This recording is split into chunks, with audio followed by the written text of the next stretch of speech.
I'm still an addict, and my name is Ousmane.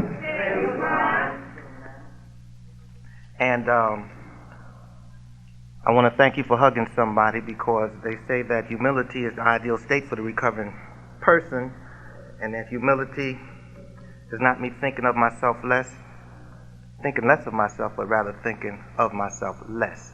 So thank you for thinking of somebody else and giving them a nice hug. First things first, I want to thank God much. Just to be above ground, I just want to thank God for everything, including but not limited to this opportunity to come and share my experience, strength, and hope. And I need to thank SWACNA 2 and the programming committee for calling upon me to ask me to come and share my experience, strength, and hope. You know, I'm very, very fond of this area. You know, I used to come down here all the time. You know, so I'm really honored and thrilled to be given this opportunity to come share my experience, strength, and hope. And it's also special because they asked me to speak on the theme of the convention, true balance. I really like that topic, true balance, you know, because first of all, I think whoever put it together obviously gave some thought to it, because it's not like they couldn't have just said balance, you know. They said true balance. And immediately that gave me some pause, because I said, well, obviously there's expectation that I'll be able to distinguish between regular garden variety balance and true balance. There must be a distinction, such a distinction, otherwise they wouldn't have had to add the word true, you know.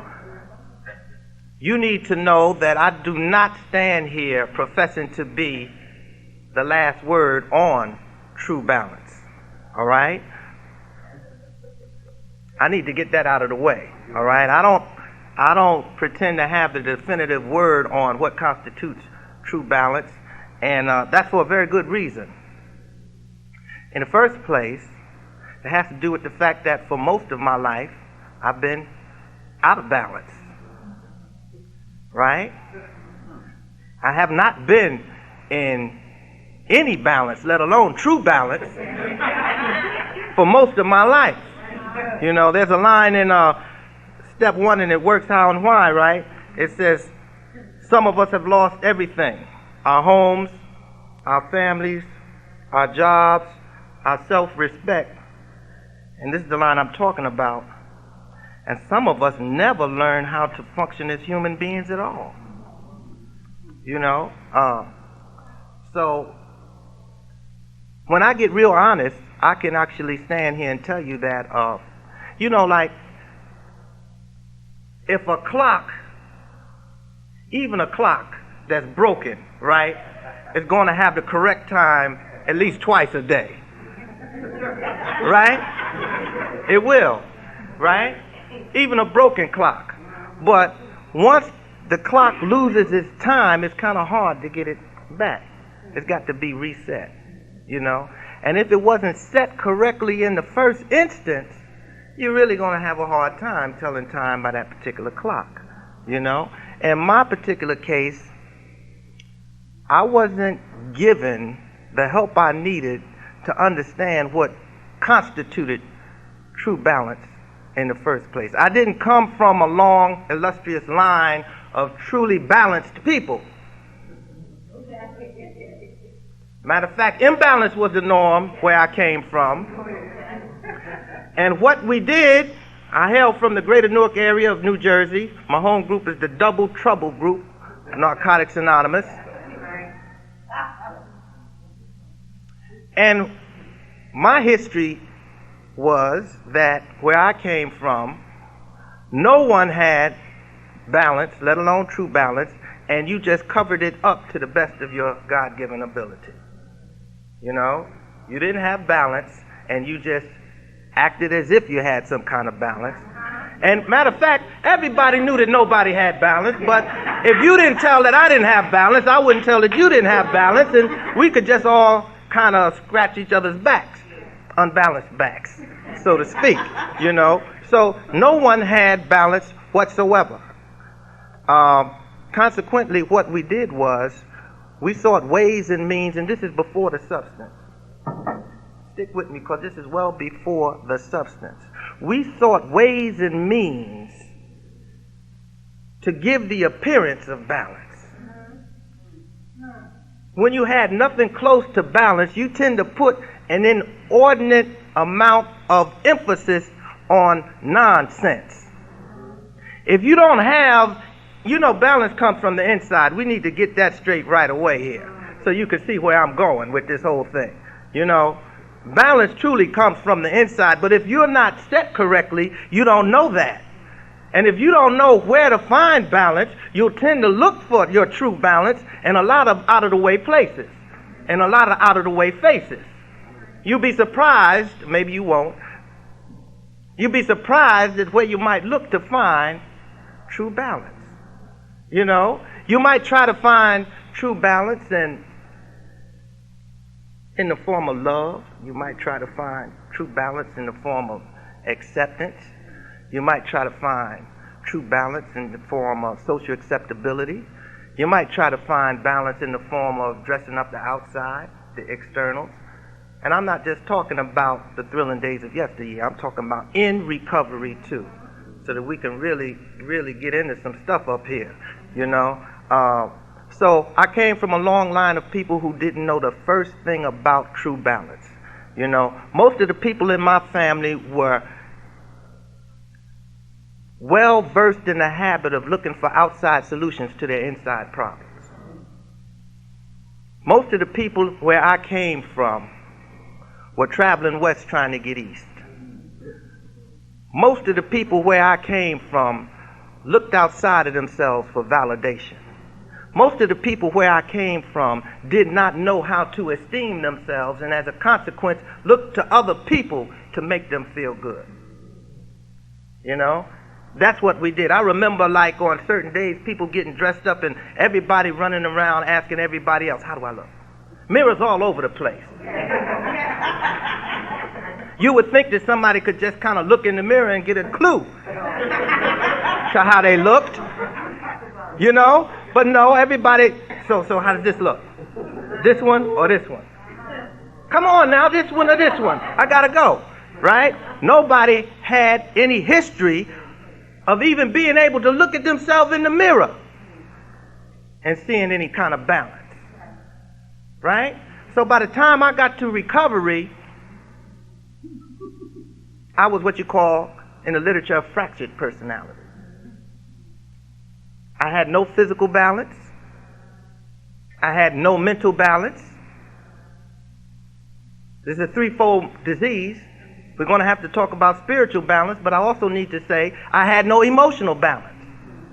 So I need to talk about them so that you can get a clear picture of where I'm coming from. I had no physical balance. They say in recovery, staying clean has to come first. You cannot know balance if you're running around chemically imbalanced. It's an absolute impossibility to know balance if your chemicals are all out of whack. Your alkalines and your acids, your vitamins and your minerals, your hormones. If everything is out of whack, there's no hope physically to know balance. And I'm not just talking about drugs, because we're physically sensitive people.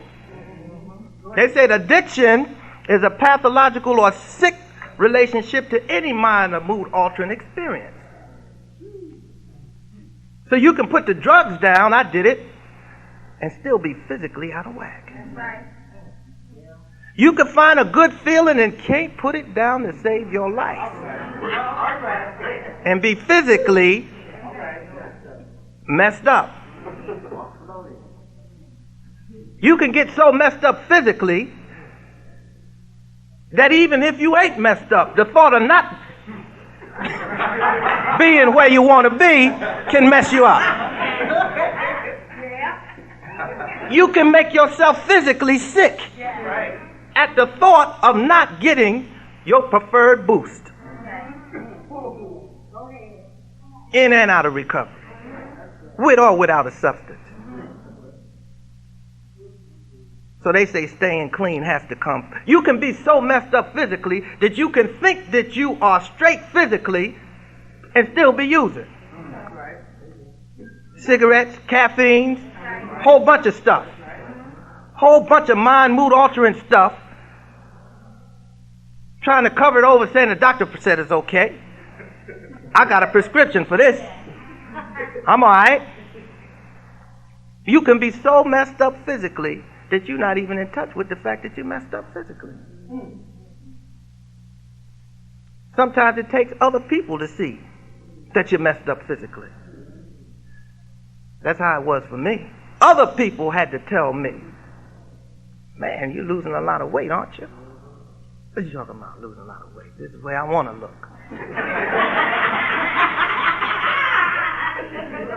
I always wanted this type of, I've been heavy all my life, so I wanted to, this is just, other people have to put you in touch.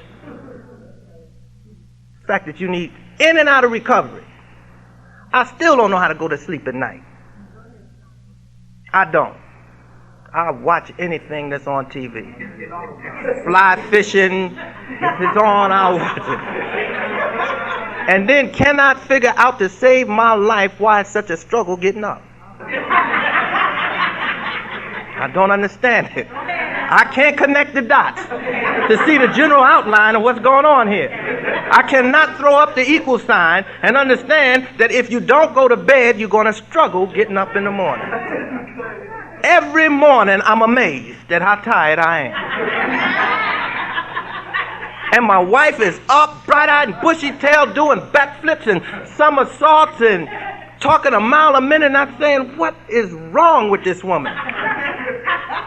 Nothing. She just went to bed at a reasonable hour and spends at least 2 or 3 hours every night saying, Ousmane, go to bed. Ousmane, I know you ain't still up, are you? Cut that off. Go to bed. Put the answering machine on. Because I'm not used to being in physical balance. I absolutely am not. They say a reservation could be anything now. I don't know. That could be a reservation, couldn't it? Couldn't it? Maybe I like that old drowsy feeling. You know? When you don't get some sleep, you just... I might. Let me splash a little water on. Could be a reservation. I have to take a look at that. You know what I'm saying? But I'm in touch with the fact that there's a lot of work that needs to be done on the physical tip in order for there to be some balance. In order for there to be true balance. You know? When the mind controls the body, we can talk about balance. When the mind is not prey to the emotions, we can talk about balance. And when the spirit controls all of that, we can talk about balance. I had to work a first step to get in touch with that physical part. I really did. I had to work a first step because I needed to understand what we talk about when we say reservations can be anything. I needed to understand that I needed to look where I was going because I tend to go where I'm looking. I needed to understand that what gets my attention gets me. And I can run myself. We say don't get too hungry, angry, lonely, tired. We're talking about on the physical tip. You can, in recovery, figure you want to look a certain way and stop eating and you're out of your mind. In recovery.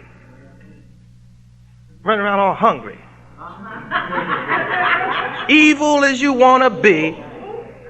All out of balance because you got some predetermined fantasy version, blueprint model of what you think you should look like in terms of the magazines and the TV. Meanwhile, back at the ranch, everybody in your family is big.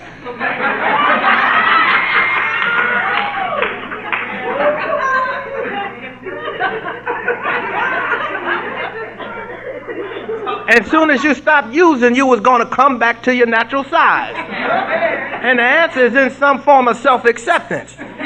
You're big. You're going to be big for the foreseeable future, God willing.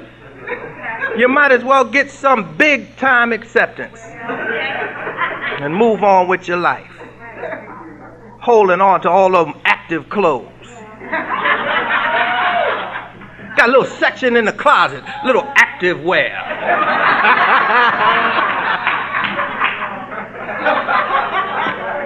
You know, and you play those games with yourself. One day I'm going to get back in them, I know it. Mm-hmm. Don't touch none of that. I'm coming down to all of that. All this other stuff, this is just for the day. But that's the real me. I'm getting in all that out of my mind. I had to bring a second step in my life. You know, I really did, you know, because even in terms of dealing with the compulsion to get with the physical part of things and bringing a first step in my life, I needed to get with the obsession, the mental part, to get some balance. I told you earlier, you know, I can take myself out and spend 90% of the whole day not even living in today. Gone. Stuck in all that yesterwas stuff. Rehashing the thrilling days of yesteryear. How it used to be, remember when, back in the day. Losing today. Obsessed with fixed ideas. Gone crazy. That's why I know I need other people to be my eyes and ears. I need the therapeutic value of other recovering addicts. You know, I suffer from a disease that is not only progressive, incurable, and fatal, but it's wicked because it defies detection, diagnosis, and treatment. Somebody asked, can a fish see water? He don't even know he's in the water until he's a fish out of water. Then he's flipping and flopping and going, he having a fish fit. You ever catch a fish? First thing he do, have a fish fit. Because he's out of his element. He's out of his element. But when he's in his element, he doesn't even realize he's in his element. I suffer from a disease that I can't even detect because it's so up close and personal. It allows me to convince myself that my will is God's will. Even without some step work. I ain't talking about down the road where you know your will and God's will start to align itself. I'm talking about from the door. That's God's will. Somebody dropped their wallet, God's will. Ain't God good? All the time.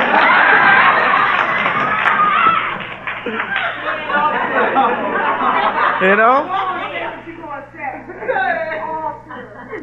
So, you know, I got to be in touch with the fact that my thinking is distorted. I got a thinking disorder. It is not by just mere happenstance that we talk about stuff like just for today. I need a better perspective. If I need a better perspective just for today, something must be wrong with the one I had. Otherwise, I wouldn't need a better one. Better than bespeaks comparison. You know, better, worse. In other words, I have a disease of isolation. And it wants me to sit by myself, stuck in stuff that doesn't work, like sheer willpower, gritty determination, and the belief that I can do things all by myself. The belief that, like Thomas says, all of a sudden I don't fit the literature. I'm a power greater than myself. I'm recovered up. I don't need a meeting. But how are you going to practice open-mindedness by yourself? Nobody can read a closed book. It's absolutely impossible. So in order for me to really get the fruits of this program, in order for me to really say I'm in the process, in order for me to get the benefit of the second step, in order for me to get the gift of the second step, which is discrimination, I need to keep coming back. I need to keep coming back because My discrimination comes with help. Left to myself, I buy my own commercials. I can convince myself I'm dead right when I'm dead wrong. Nonsense makes perfectly good sense to me. I don't have a problem with nonsense. All I got to do is suggest it to myself. And I'm off and running. I'm off and running. You see what I'm saying? So I'm very much in touch with the fact that if I'm going to have some true balance in my life, I got to get some help with my thinking. And this is not a one-shot deal. One of the struggles of recovery is in thinking that, there's going to come a period where I don't need monitoring. That's one of the struggles. Believing that I've reached some kind of magical point where I'm all right. You don't know I'm all right? You better go ask somebody. I'm all right. Can't you see I'm all right? I can't afford that. I can't afford to abort the process of recovery. They said this thing is like breathing. I can't breathe enough yesterday to stand me in good stead today. And no matter how much I breathe today, I still better take some breaths tomorrow. And that's how recovery works for me. So I need to get a grip on this physical aspect of my disease. I need to get a grip on the mental aspect. And I need to get a grip on the emotional side of this thing. Even though in step 1 it says it's a threefold disease, they talk about it all the way back in Why Are We Here? They said, listen, if you're into this recovery thing, we all face 3 disturbing realizations. I'm talking about some disturbing stuff. It disturbed me. All 3 of them disturbed me. I was very disturbed.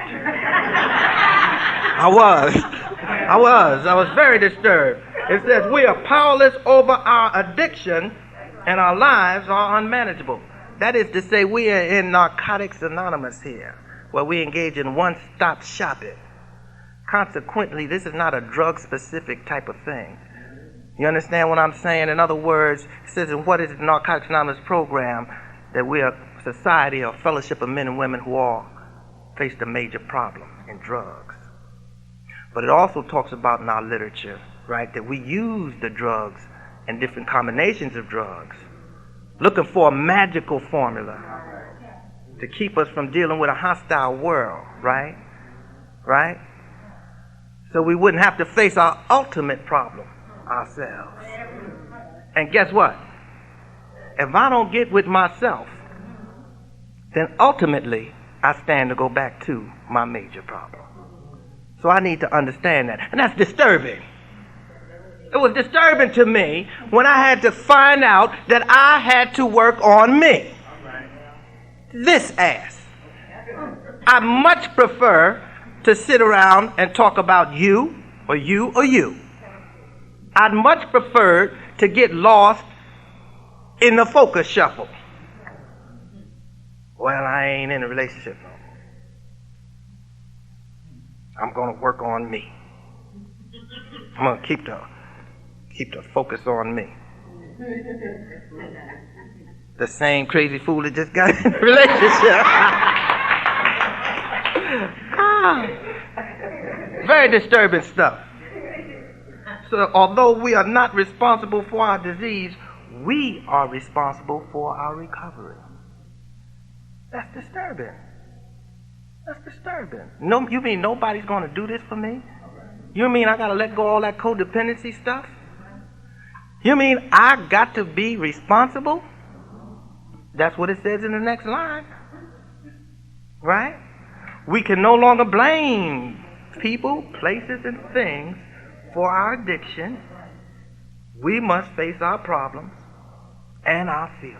No more blaming it on the boogie. No, I got to stand up now. I'm in recovery. And I'm seeking some balance, some true balance. So it's not about pulling out my blame thrower and talking about what a bad hand I got dealt as a black man. It's not about talking about some old dysfunctional family stuff. I remember Dot T used to always say this thing is like waking up in a burning house.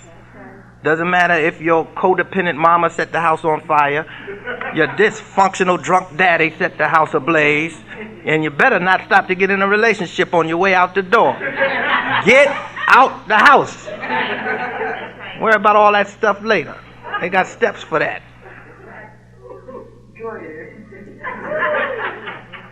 So I had to learn that we must face our problems and our feelings.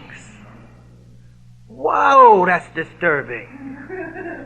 You mean that I can't tell you that I look sour in the face because of what somebody else did to me? You mean I can't farm that out? Says no. Why? Because even if somebody did harm you, and what is the DNA program? It says where there's been a harm, the program teaches us the spirit of forgiveness. So it's about practicing these principles in all our affairs. And you always know which one you need to practice because it's the one you don't want to practice. So I don't need to stand around talking about what somebody did to me. You know, I'm responsible for my own happiness today. This is an inside-out proposition. It's not about running around here all bent out of shape over relationships. Better learn how to relate before you even think about getting in a ship. Get the relate part together. Half the time they ain't relationships anyway. They possession ships, control ships, property ships. That's why we use possessory and control and ownership language, my woman. And we look for the union label. You better not be. You're going to go there. But the point is, I have to learn how to be responsible for my own feelings and understand that somebody else can only enhance what should already be generated from the inside. Should be generated from the inside. My good feelings should come from God consciousness. That's where it's supposed to come from. Let's drop the other shoe. If you don't have a God, you better go out of here and get one. And get a real one that works for you. Not mine, not somebody else's, one that fits you. Stop buying stuff off the rack and get one tailor-made to suit you, that you're comfortable with, that fits you like a loose garment. Better get a God in your life. And so when I got to the third step, they said, look, boy, we're talking about some big boy stuff now. We're talking about some giant steps here. Told me in the second step when my belief had grown. So I wasn't just being restored to sanity, I was being restored to faith and sanity. Faith and sanity. Even in the third step, it's not just about action. It said this step implies action, but it's based on faith. It's based on faith. So I learned that I had to get a God. I learned that in order for me to have true balance in my life, I could not be running around here with the same old misplaced faith that I used to. Because that was the story of my life. Misplaced faith. I did not know where to place my faith. I placed my faith in people, places, and things, and didn't know how to place my faith in a God of my understanding as my greatest source of strength and courage. I didn't know that when I did that, I wouldn't have to worry about my emotions because I would no longer be fighting fear, anger, self-pity, depression, and despair. I could surrender quietly, secure in the knowledge that the God of my understanding had me. And when I got that type of secure feeling, I could go on and face the fourth step. I could do that. I could do that. And I could look at my life and see whether I was living a confused life, whether I was living in contradiction. To what? Whether I was still confused as to what was my greatest source of strength and courage. You know? On the one hand, I could say God is my greatest source of strength and courage. But like it says in the steps, still have a tendency to think negatively. And when God put me in position where issues surface, sometimes still want to reach for the material solution to my spiritual dilemma. Fall back into that same old hopelessness, They said, boy, you're in a hopeless dilemma, the solution to which is spiritual in nature. So when stuff happens, when issues surface, what are you going to reach for? The material solution or the spiritual solution? And guess what?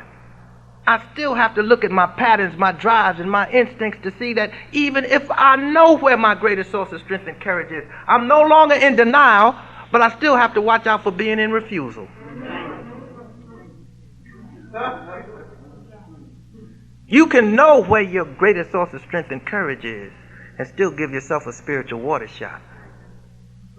Still decide to put all your eggs in the same old tired baskets that had them holes in it.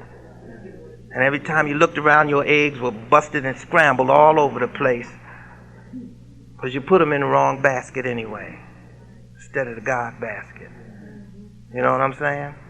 I had to come and learn that. I had to come and learn how to get down to the exact nature of what was going on. I started working some steps. What about sitting and talking with my sponsor? If I wanted some real balance, I had to get real honest. They said, why'd you break in the liquor store? Well, I'm a thief. No. That ain't why you broke into the liquor store, because first of all, you're a punk, right? And it was more important for you to get the approval of the crew and to get the acceptance from the fellas. So even though you were scared to death, you broke into the liquor store so that the crew would accept you. Had nothing to do with being a thief. You had good values, good morals. We're talking about a moral inventory. You had them. Umar talked about it. Growing up, parents gave them to you. You had them. You heard it. But you did it anyway because you was a punk. It was more important for you to get the acceptance out of fear of rejection, out of fear of abandonment. You went and did it. That's why you did it. And that's why when you was rolling with that knucklehead crew and they suggested stupid cockamamie nonsense, let's steal somebody's purse, you didn't say nothing because you was a punk. Because you had misplaced faith. You had your faith in the boys instead of faith in God. You know? So we talking about growing up here and doing some big boy stuff and getting entirely ready and humbly asking God to remove all of this stuff that clouds my vision spiritually. And isn't it interesting that when I get really humble and ask God to move me as far away as He can from my total self-centeredness, the first thing He does is say, clean your act up. Let's talk about you helping other people. Let's talk about you apologizing for all the harm you caused. You want me to help you? Help somebody else. My helping you comes in you helping somebody else. How about that? My helping you comes through you helping somebody else. My helping you comes in you being more concerned about your fellow man, about your fellow woman, wanting for your brother, wanting for your sister what you want for yourself. There's help right there. Go help somebody. Go carry the message. Go be a beacon. Go be a light. Stand up. Be spiritually grown up. We're talking about balance here.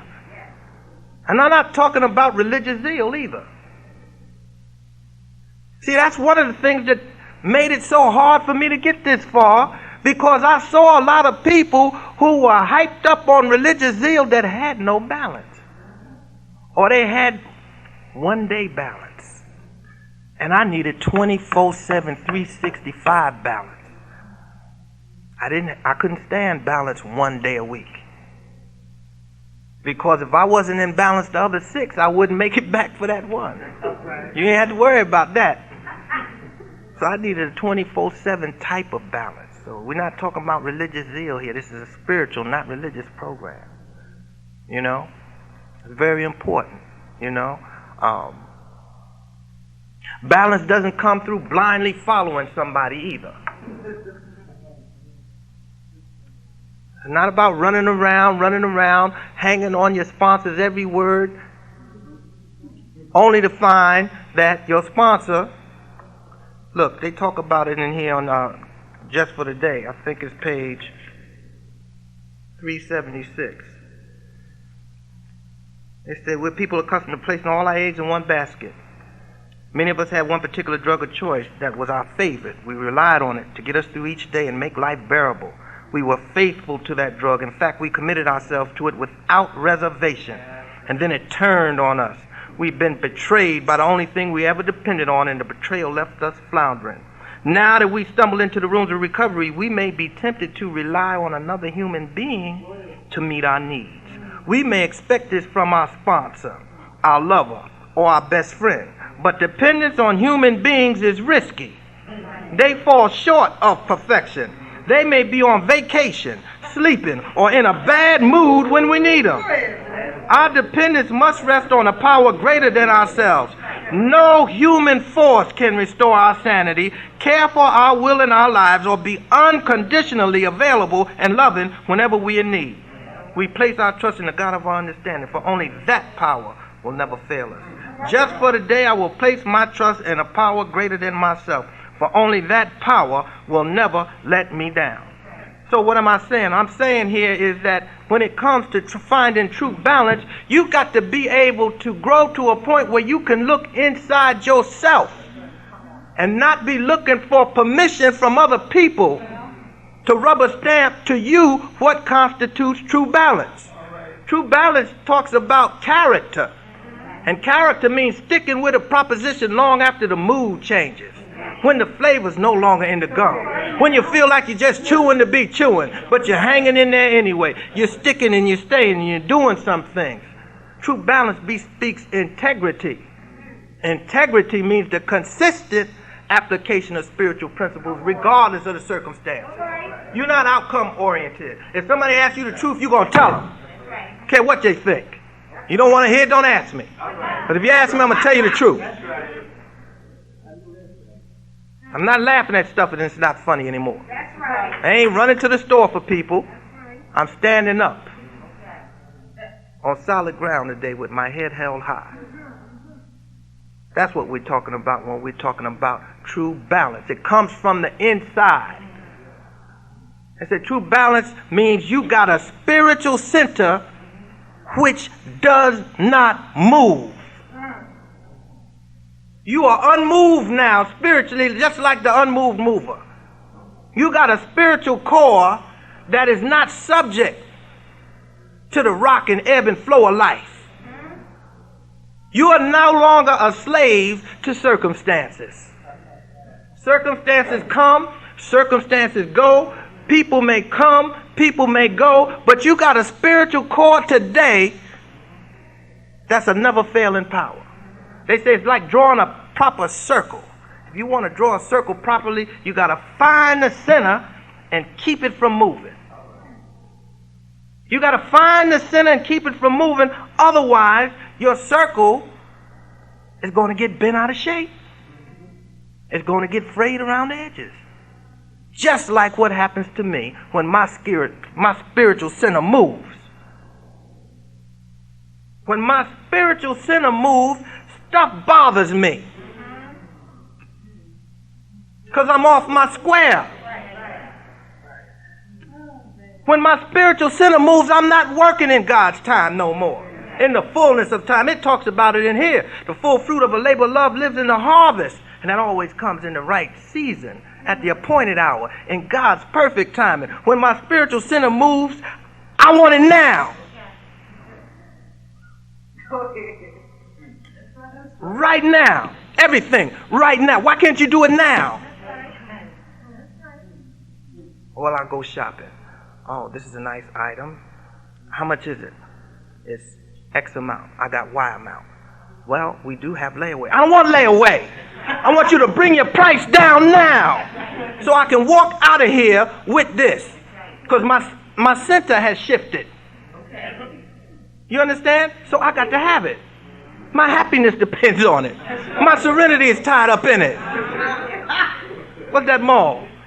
Where is it? Owens Mill. I'm on Owens Mill Mall run. I got to have it. I'm open. Just like with the substance. So if my spiritual center shifts, I get bent out of shape. I get frayed around the edges. the least little thing upsets me, I snap at my wife for no reason. Sometimes there's a reason, right? Sometimes. Yeah, you snap back because your center shifts too. Right? But the point I'm making is this. I have to find my own spiritual center and keep it from moving. Right? And it's not about blindly following somebody else, because guess what? When the blind lead the blind, they both fall in the ditch. And in the land of the blind, the one-eyed man is king.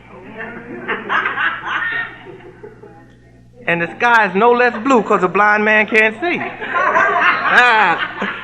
Am I right about it? So listen, it's not about blindly following somebody else. I used to do that in recovery. You know, I used to just, you know, you hear something and it just sounds good. You say, that sounds good. That's catchy. How'd that go? I gotta remember that. So the first chance I get, I can say that catchy stuff. Somebody else will say, deep. That was profound. Right? So I used to run around and hear a lot of good sounding stuff, but guess what? Everything that sounds good is not necessarily sound or good. So I came up with what I made a list. Check this out. I'm going to close with this. This is Ousmane's list of dumbass suggestions. Listen. Yeah, I did. Listen, this is Ousmane's list of dumbass suggestions. Or it don't have to be a suggestion or a saying or whatever. 1, this too shall pass. That's what we tell people. What? Your mate is active? What? They emptied out the bank account? What? Every time you come home they're using? Well, this too shall pass.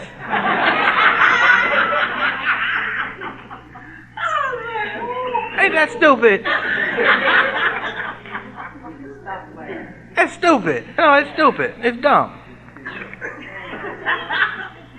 It's dumb. Just don't use, too. Just don't use and you had a successful day. Now, how you going to change your attitudes, your ideas, your beliefs, and your behavior? And if you just don't use, you know where you can walk down the street, bust a baby in the head with a hammer, say, I ain't used. I got a step for that. Just don't use. You got to change completely your old ways. Right? Here you go. Here's number 3. If you don't know what to do, just don't do nothing. Ain't that ridiculous? If you don't know what to do, you better ask somebody. Right? Ain't that something? You don't know what to do. What you gonna do? I don't know. I feel like using. What you gonna do? I don't know. I ain't gonna do nothing. I'm gonna just hang out here with my pocket full of money. I don't know what to do.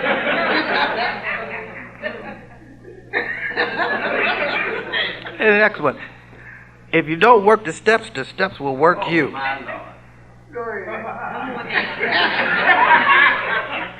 That's not what the literature says. The literature says from the first day we can get the relief that we need in here.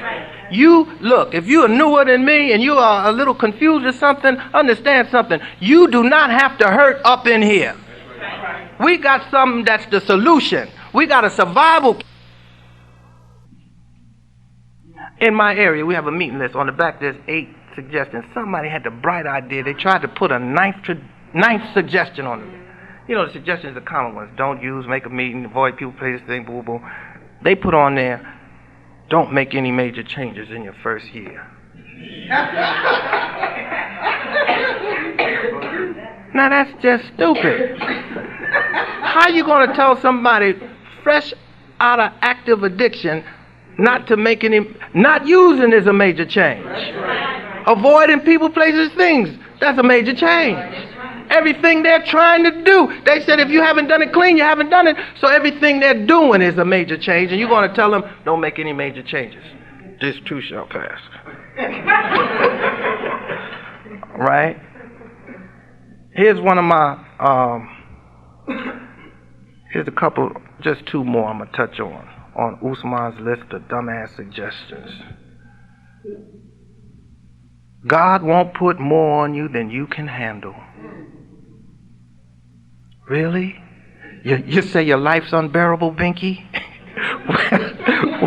Well, God won't put more on you than you can handle. If that's the case, why do we need a we program? If that's the case, why do I need to surrender? If that's the case, why do I need a sponsor? If that's the case, I'm back to, you know what I'm saying, trying to do this by myself. They told me the foundation of my recovery was built when I asked for help. It ain't about me trying to run around handling stuff by myself.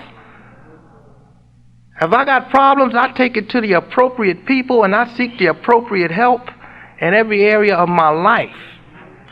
It's not God won't put more on you than you can handle. God won't put more on you than He can handle. That's how that works. And you better ask for the help. God helps those who ask for help. God won't put more on you than He can handle. There's a lot more that gets on me than I can't handle it. And I'm all right with saying I can't handle it. I tell people in a minute, I can't handle it. You know what I'm saying? I don't have to be trying to live by image time. Tell people in a minute, that's too much for me. You better get some expert help in that particular area. You know what I'm saying? Okay, here's the last one. It's the last one on the list. And you hear this one a lot too. Now listen, you just as sick as your secrets. Come in here and get naked. If something going on with you, child, you better come in these rooms and talk about it. Just share. Go on, share. Go on, share now. Share. Tell the truth and shame the devil. You got something going on you, kick it. Because after all, you're just as sick as your secrets. Right? Well, this is on page 250. 250, August 28th. Just for the day, light of exposure. It says, this is our literature, NA approved literature. This is what it says. It says the fifth step. What? The fifth step. What? The fifth step. The fifth step. Not the meetings. The fifth step. There's a lot in the words, the fifth step. That's presupposing you got a God, you got a sponsor, somebody with some character, somebody that you can confide in, so that you don't have to worry about hearing your stuff beat you home. It said the fifth step. The fifth step asks us to share our true nature with God, with ourselves, and with another human being. It doesn't encourage us to tell everyone every little secret about ourselves. It doesn't ask us to disclose to the whole world every shameful or frightening thought we've ever had. Step 5 simply suggests that our secrets cause us more harm than good when we keep them completely to ourselves. Just for today, I can disarm the secrets in my life by sharing them with one human being. So, when people come to me and they said, they told me to come in here, I was sick of my secrets, I went to the meeting, and they said, share, get honest, get raw, get naked, this, that, and the other, and I came in the meetings, I got raw, I got honest, I got naked, and I shared what the exact nature was going on with me. And before I could get home, it beat me home. Well, you know what that's like? That's like going to the hospital, walking down the hall, and saying, oh my goodness, everybody on this whole floor is sick. Look. Look in there. He's sick. And in there, she's sick too. Newsflash, Binky. Everybody in here in the hospital is what you call a patient. That means that they need to be restored to health. So don't come to Narcotics Anonymous and get thrown off by the distinction between inpatients and outpatients. The key word is patience. How are you going to come to a room full of people who are self-anointed people trying to get restored to sanity, and you want to turn around surprised that the whole room wasn't well? You might as well flip that around and be more surprised if you find somebody in there that's saved. So this thing called true balance is a never-ending process. Never-ending process. It doesn't come in a flash. It doesn't come overnight. It comes through as a result of hard work, and it has to be maintained. A lot of things in recovery have to be maintained on a daily. Recovery has to be maintained. Sanity has to be maintained.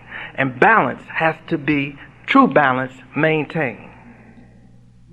Has to be spiritually maintained. Because these are fluid concepts. You can be in true balance 1 minute, walk right out the door and lose your monkey mind. And say, what's wrong with this picture? You need some fine tuning. You need to get back to your true balance. You need to get back to your spiritual center. Right?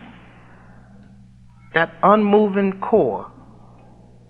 Otherwise, you'll wind up back in the hopper. I'm an addict. My name is Ousmane. Thanks for listening.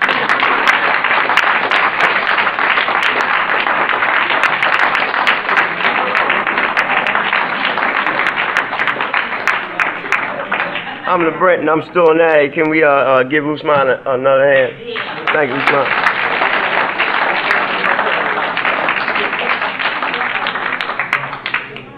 We got 15 minutes. Anybody like to share?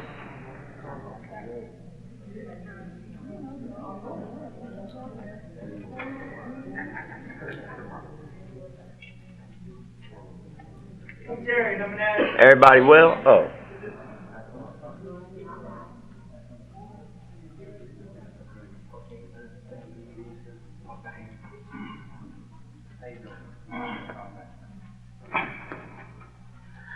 Hi family, I'm a grateful recovering addict named Terry. Hi, Terry. I stepped into this program thoroughly beaten by drug abuse. I'm here today to let y'all know that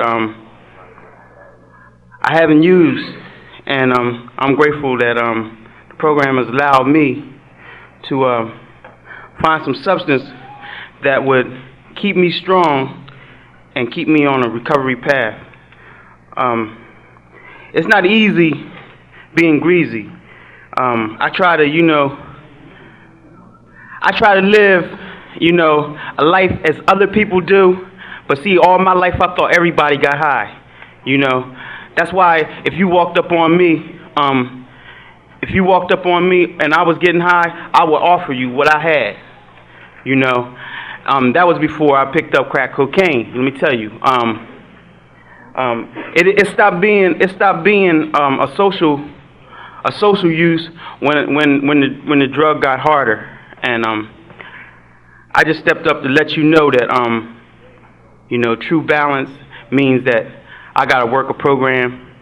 I gotta get up when the opportunity is at hand for me to share my experience, strength, and hope. I gotta live life on life's terms, every day, every second, I gotta not make reservations, because see, reservations rob me of what I'm living for today. What I'm living for is desire to live a clean, productive life, and having a clean, productive life means that I have to work some steps. I have to practice some principles, and the program told me that I can completely lose the desire to use drugs, and I can defeat that old lie that once an addict, always an addict. I stand before you today. I used for like 29 years. I stand before you today, not breaking my anonymity, but a clean, recovering addict. And I'm grateful today for this opportunity to share my experience and hope. I hope somebody got something out of what I said, because life goes on and it gets better. Stick and stay, lock and load. Love you. Love and respect.